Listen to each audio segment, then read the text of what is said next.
Idylls of the King by Alfred Lord Tennyson. Book 5, Balin and Balan. Pelham the king, who held and lost with Lot in that first war, and had his realm restored but rendered tributary, failed of late to send his tribute. Wherefore Arthur called his treasurer, one of many years, and spake, Go thou with him, and bring it to us, lest we should set one truer on his throne. Man's word is God in man. His baron said, We go, but hearken, there be two strange knights who sit near Camelot at a fountain side, a mile beneath the forest, challenging and overthrowing every knight who comes. Wilt thou undertake them as we pass, and send them to thee? Arthur laughed upon him. Old friend, too old to be so young. Depart, delay not thou for aught, but let them sit until they find a lustier than themselves. So these departed. Early one fair dawn, the light-winged spirit of his youth returned on Arthur's heart. He armed himself and went. So, coming to the fountain side, beheld Balin and Balan sitting statue-like, brethren, to right and left the spring that down from underneath a plume of lady fern sang, and the sand danced at the bottom of it. And on the right of Balin, Balin's horse was fast beside an alder. On the left of Balan, Balan's near a poplar tree. Fair sirs, said Arthur, wherefore sit ye here? Balin and Balan answered, For the sake of glory. We be mightier men than all in Arthur's court. That also have we proved. For whatsoever knight against us came, or I or he, have easily overthrown. I too, said Arthur, am of Arthur's hall, but rather proven in his Paynim wars than famous jousts. But see, or proven or not, whether me likewise ye can overthrow. And Arthur lightly smote the brethren down, and lightly so returned, and no man knew. Then Balin rose, and Balan, and beside the carolling water set themselves again, and spake no word until the shadow turned. When from the fringe of coppice round them burst a spangled pursuivant, and crying, Sirs, rise, follow, ye be sent for by the king. They followed. Whom, when Arthur seeing, asked, Tell me your names. Why sat ye by the well? Balin the stillness of a minute broke, saying, An unmelodious name to thee, Balin, the savage. That addition thine. My brother and my better, this man here, Balan. I smote upon the naked skull a thrall of thine in open hall. My hand was gauntleted, half slew him, for I heard he had spoken evil of me. Thy just wrath sent me a 3 years' exile from thine eyes. I have not lived my life delightsomely, for I that did that violence to thy thrall hath often wrought some fury on myself, saving for Balan. Those 3 kingless years have passed, were wormwood bitter to me. King, methought that if we sat beside the well and hurled to ground what knight soe'er spurred against us, thou wouldst take me gladly aback and make, as 10 times worthier to be thine than 20 Balins, Balan, knight. I have said. And not so, not all. A man of thine today abashed us both and brake my boast. Thy will, said Arthur, thou hast ever spoken truth.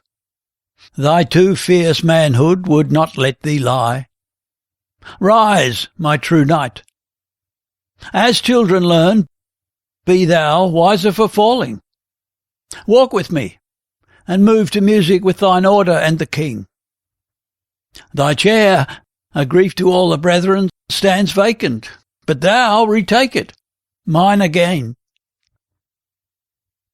Thereafter, when Sir Balin entered hall, the lost one found was greeted as in heaven with joy that blazed itself in woodland wealth of leaf and gayest garlandage of flowers along the walls and down the board.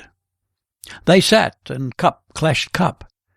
They drank, and someone sang, sweet-voiced, a song of welcome, whereupon their common shout in chorus, mounting, made those banners of 12 battles overhead stir, as they stirred of old, when Arthur's host proclaimed him victor, and the day was won. Then Balan, added to their order, lived a wealthier life than heretofore with these, and Balin, till their embassage returned.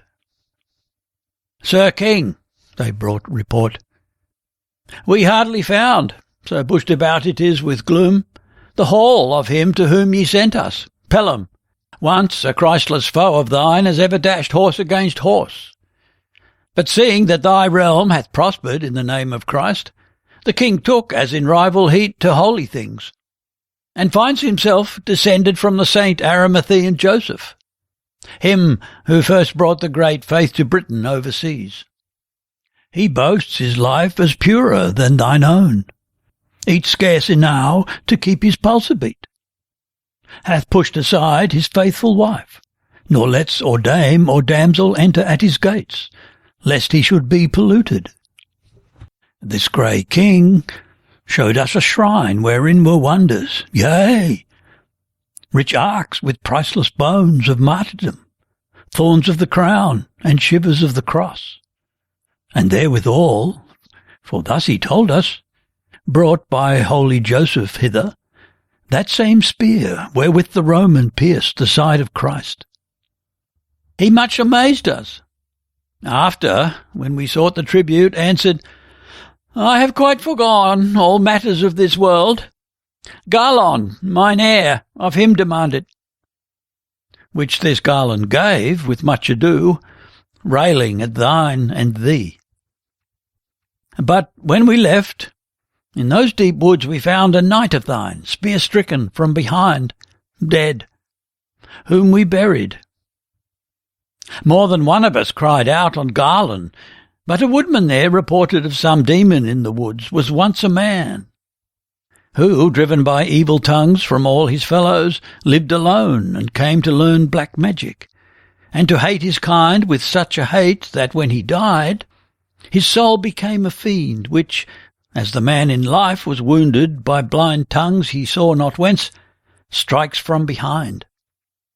This woodman showed the cave from which he sallies, and wherein he dwelt. We saw the hoof-print of a horse, no more. Then Arthur, let who goes before me see he do not fall behind me. Foully slain, and villainously, who will hunt for me, this demon of the woods? Said Balan, I. So claimed the quest, and rode away. But first, embracing Balin, good my brother, hear. Let not thy moods prevail, when I am gone who used to lay them. Hold them out of fiends who leaped at thee to tear thee. Shake them aside, dreams ruling when wit sleeps. Yea, but to dream that any of these would wrong thee, wrongs thyself. Witness their flowery welcome. Bound are they to speak no evil. Truly, save for fears, my fears for thee, so rich a fellowship would make me wholly blessed. Thou, one of them, be one, indeed. Consider them, and all their bearing in their common bond of love. No more of hatred than in heaven itself. No more of jealousy than in paradise. So Balan warned and went. Balin remained, who for but 3 brief moons had glanced away from being knighted till he smote the thrall and faded from the presence into years of exile, now would strictly have set himself to learn what Arthur meant by courtesy, manhood and knighthood. Wherefore hovered round Lancelot. But when he marked his high sweet smile in passing, and a transitory word make knight or churl or child or damsel seem, from being smiled at, happier in themselves, sighed, as a boy lame-born beneath a height that glooms his valley, sighs to see the peak, sun-flushed, or touch at night the northern star. For one from out his village lately climbed, and brought report of azure lands and fair, far seen to left and right, and he himself hath hardly scaled with help 100 feet up from the base. So Balin, marvelling oft how far beyond him Lancelot seemed to move, groaned, and at times would mutter, "These be gifts, born with the blood, not learnable, divine, beyond my reach. Well had I foughten, well, in those fierce wars, struck hard. And had I crowned with my slain self the heaps of whom I slew, so better. But this worship of the Queen, that honour too wherein she holds him, this was the sunshine that had given the man a growth, a name that branches o'er the rest, and strength against all odds, and what the king so prizes, overprizes, gentleness. Her likewise would I worship, an I might. I never can be close with her, as he that brought her hither. Shall I pray the king to let me bear some token of his queen, whereon to gaze, remembering her? Forget my heats and violences, live afresh? What if the queen disdained to grant it? Nay, being so stately gentle, would she make my darkness blackness? And with how sweet grace she greeted my return! Bold will I be, some goodly cognizance of Guinevere, in lieu of this rough beast upon my shield, longed gules and toothed with grinning savagery. And Arthur, when Sir Balin sought him, said, What wilt thou bear? Balin was bold, and asked to bear her own crown royal upon shield. Whereat she smiled, and turned her to the king, who answered, Thou shalt put the crown to use. The crown is but a shadow of the king, and this a shadow's shadow.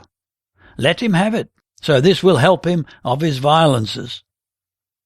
No shadow, said Sir Balin, O my queen, but light to me. No shadow, O my king, but golden earnest of a gentler life. So Balin bare the crown, and all the knights approved him, and the queen. And all the world made music, and he felt his being move in music with his order, and the king. The nightingale, full-toned in middle May, hath ever and anon a note so thin, it seems another voice in other groves. Thus, after some quick burst of sudden wrath, the music in him seemed to change and grow faint and far off. And once he saw the thrall his passion half had gauntleted to death, that causer of his banishment and shame, smile at him, as he deemed, presumptuously. His arm half rose to strike again, but fell. The memory of that cognizance on shield weighted it down. But in himself he moaned, Too high, this mount of Camelot for me. These high-set courtesies are not for me. Shall I not rather prove the worse for these? Fierier and stormier from restraining, break into some madness, even before the queen? Thus, as a hearth lit in a mountain home, and glancing on the window when the gloom of twilight deepens round it, seems a flame that rages in the woodland far below, so when his moods were darkened, court and king, and all the kindly warmth of Arthur's hall, shadowed an angry distance. Yet he strove to learn the graces of their table, fought hard with himself, and seemed at length in peace. Then chanced one morning that Sir Balin sat close bowered in that garden nigh the hall. A walk of roses ran from door to door, A walk of lilies crossed it to the bower, and down that range of roses the great queen came with slow steps, the morning on her face. And all in shadow from the counter door Sir Lancelot as to meet her. Then at once, as if he saw not, glanced aside and paced the long white walk of lilies toward the bower, followed the queen. Sir Balin heard her, "Prince, art thou so little loyal to thy queen, as pass without good morrow to thy queen?" To whom Sir Lancelot, with his eyes on earth, "Fain would I still be loyal to the queen." "Yea, so," she said, "but so to pass me by. So loyal scarce is loyal to thyself, whom all men rate the king of courtesy. Let be. Ye stand, fair lord, as in a dream."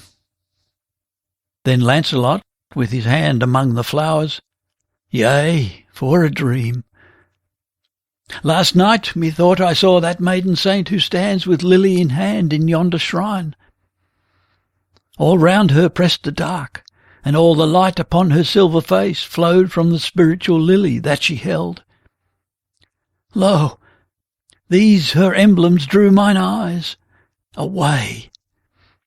For see how perfect pure, as light a flush as hardly tints the blossom of the quince would mar their charm of stainless maidenhood. Sweeter to me," she said, "this garden rose, deep-hued and many-folded. Sweeter still the wildwood hyacinth and the bloom of May.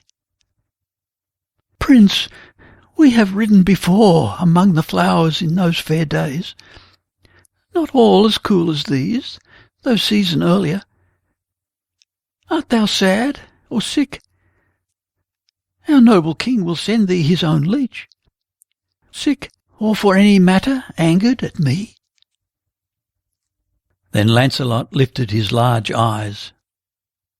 They dwelt deep-tranced on hers and could not fall. Her hue changed at his gaze.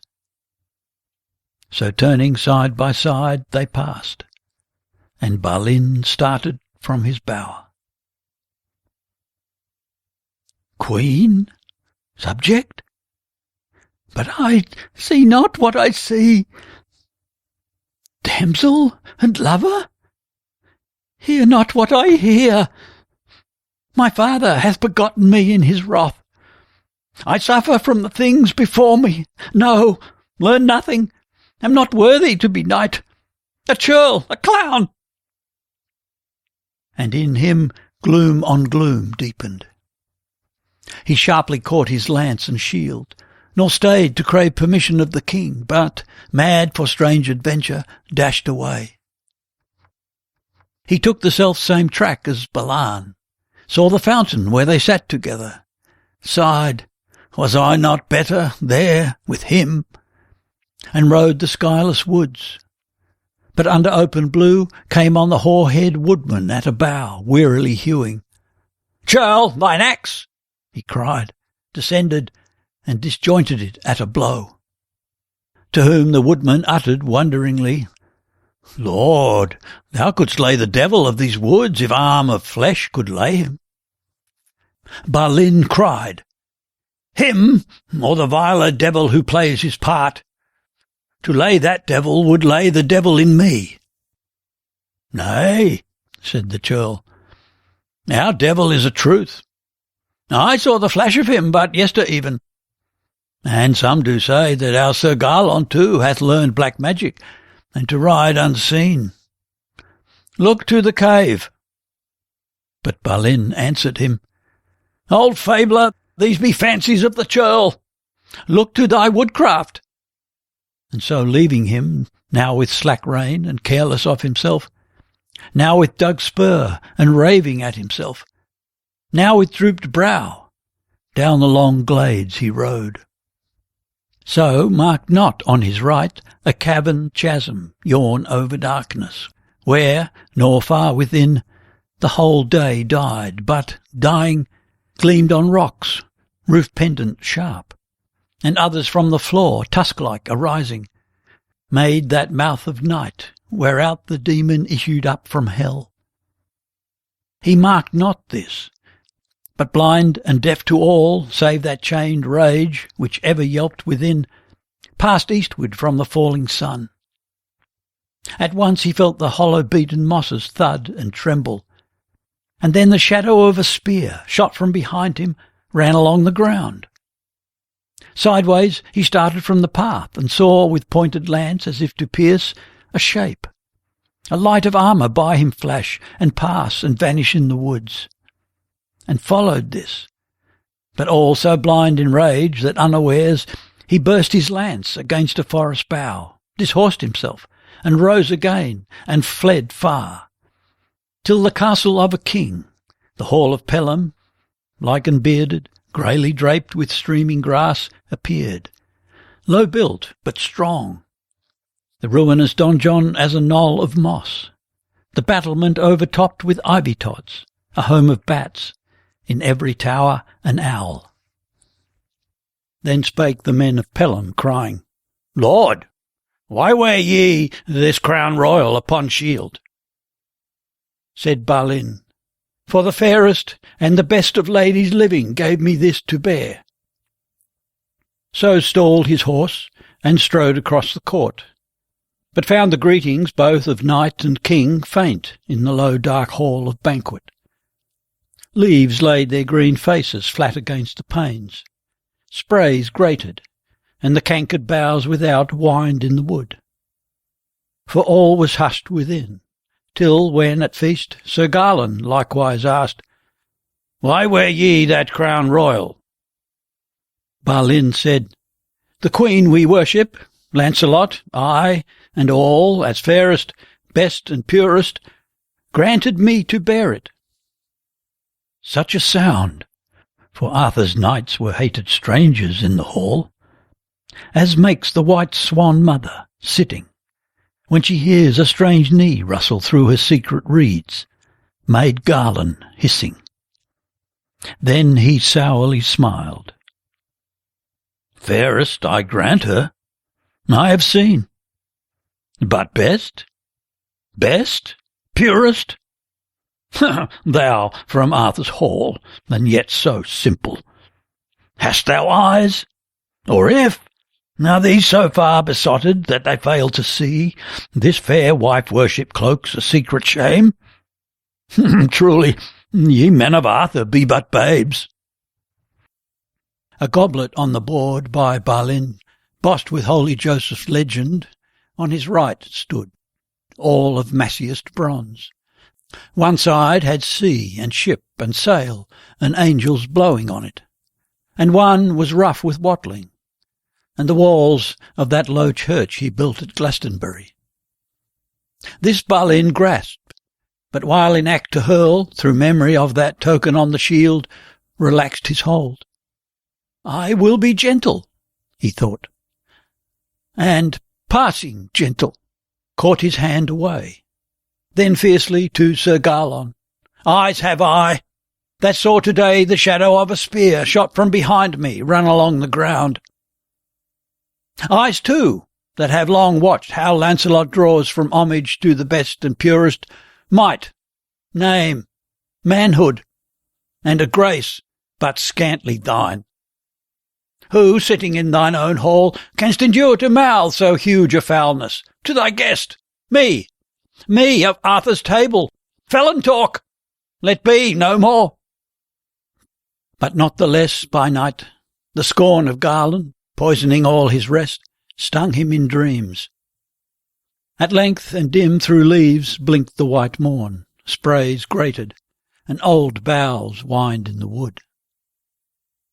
He rose, descended, met the scorner in the castle court, and fain, for hate and loathing, would have passed him by. But when Sir Gawain uttered, mocking-wise, What? Wear ye still that same crown scandalous?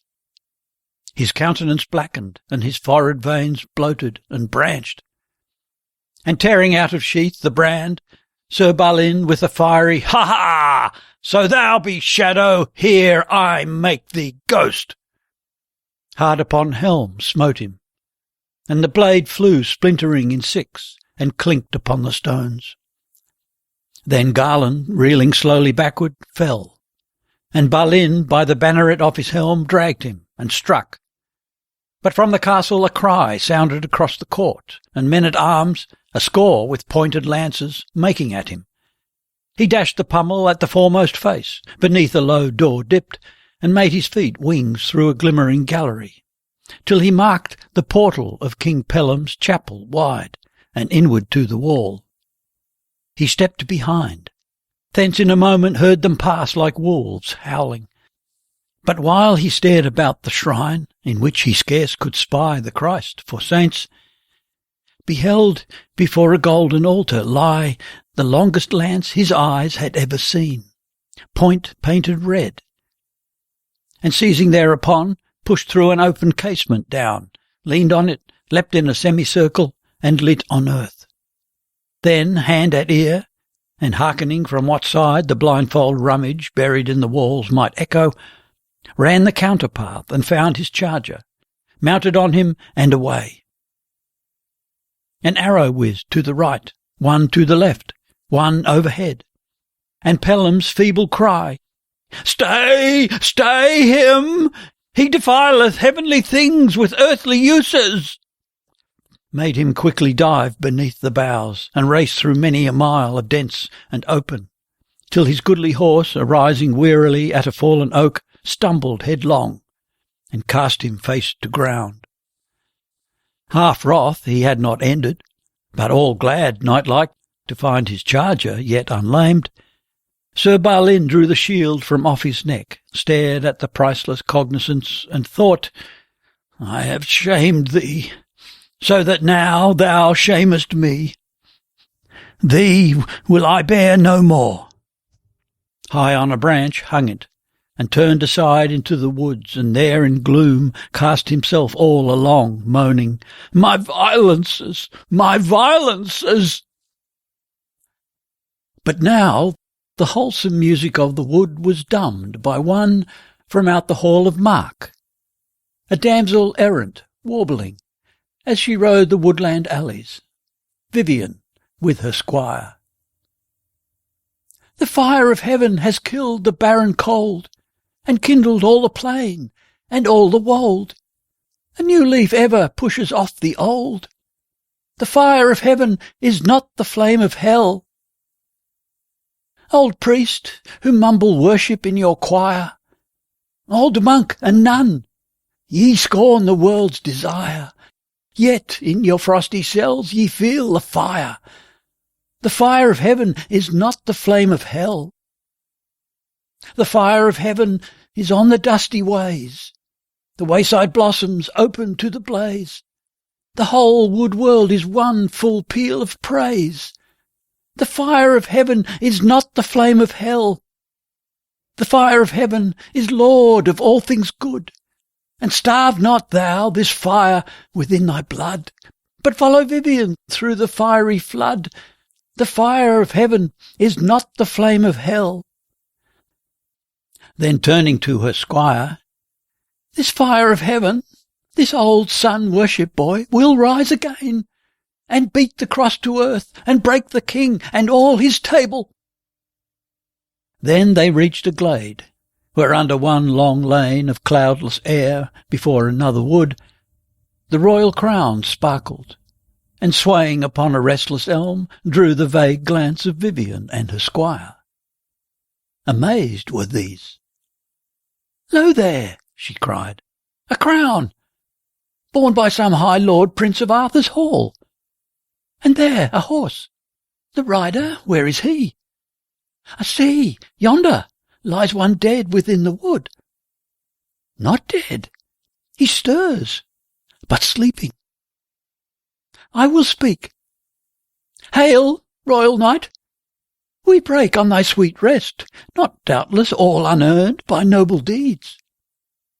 But bounden art thou, if from Arthur's hall, to help the weak.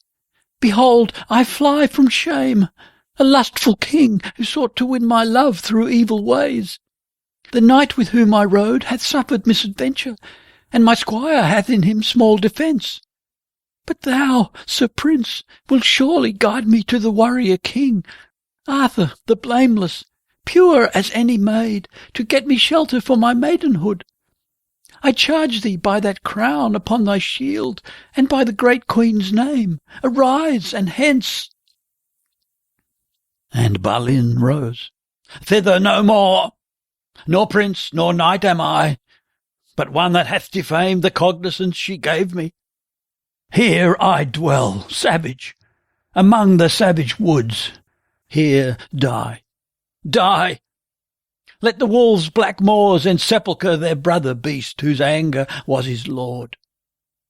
Oh me, that such a name as Guinevere's, which our high Lancelot hath so lifted up, and been thereby uplifted, should through me, my violence and my villainy, come to shame."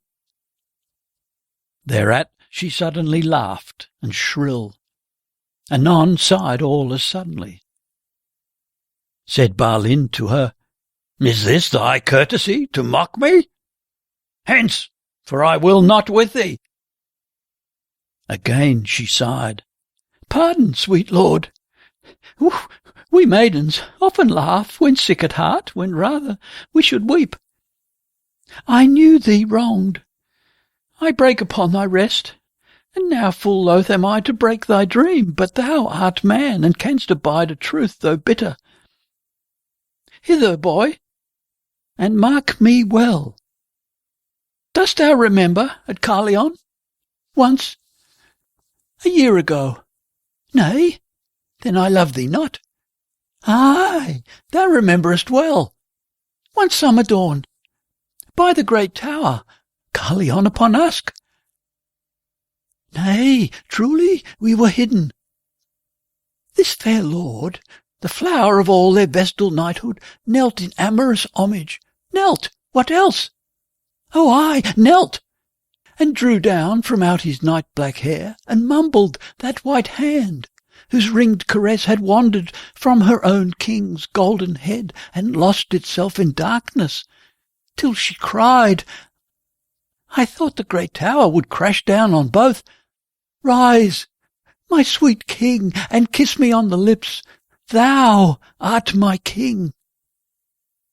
This lad, whose lightest word is mere white truth in simple nakedness, saw them embrace. He reddens, cannot speak, so bashful he. But all the maiden saints, the deathless mother maidenhood of heaven, cry out upon her. Up then, ride with me. Talk not of shame. Thou canst not, and thou wouldst do these more shame than these have done themselves. She lied with ease, but horror-stricken he, remembering that dark bower at Camelot, breathed in a dismal whisper, It is truth. Sunnily she smiled. And even in this lone wood, sweet lord, ye do right well to whisper this. Fools prate and perish traitors. Woods have tongues, as walls have ears. But thou shalt go with me, and we will speak at first exceeding low. Meet is it the good king be not deceived. See now, I set thee high on vantage ground, from whence to watch the time, and eagle-like stoop at thy will on Lancelot and the Queen. She ceased.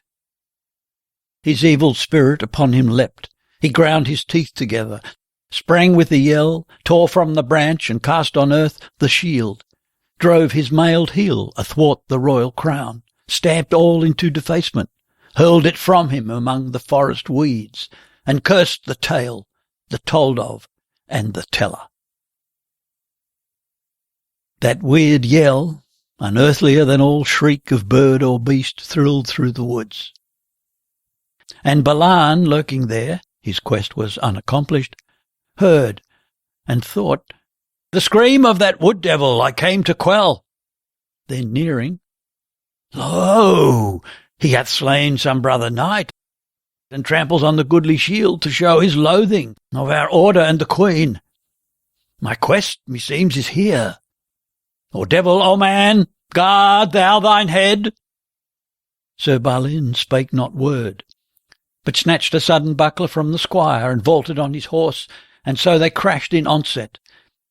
And King Pellam's holy spear, reputed to be red with sinless blood, redded at once with sinful.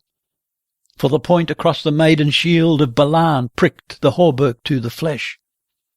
And Balin's horse was wearied to the death, and when they clashed, rolling back upon Balin, crushed the man inward, and either fell and swooned away. Then to her squire muttered the damsel, "Fools! This fellow hath wrought some foulness with his queen, else never had he borne her crown, nor raved and thus foamed over at a rival name. But thou, Sir Chick, that scarce hast broken shell, art yet half yoke, not even come to down, who never sawest, Carleon, upon us, and yet hast often pleaded for my love. See what I see. Be thou where I have been. Or else, Sir Chick, dismount and loose their casques. I fain would know what manner of men they be." And when the squire had loosed them, "Goodly, look, they might have cropped the myriad flower of May, and butt each other here like brainless bulls, dead for one heifer." Then the gentle squire, "I hold them happy, so they died for love. And Vivien, though ye beat me like your dog, I too could die, as now I live, for thee." "Live on, sir boy," she cried. "I better prize the living dog than the dead lion.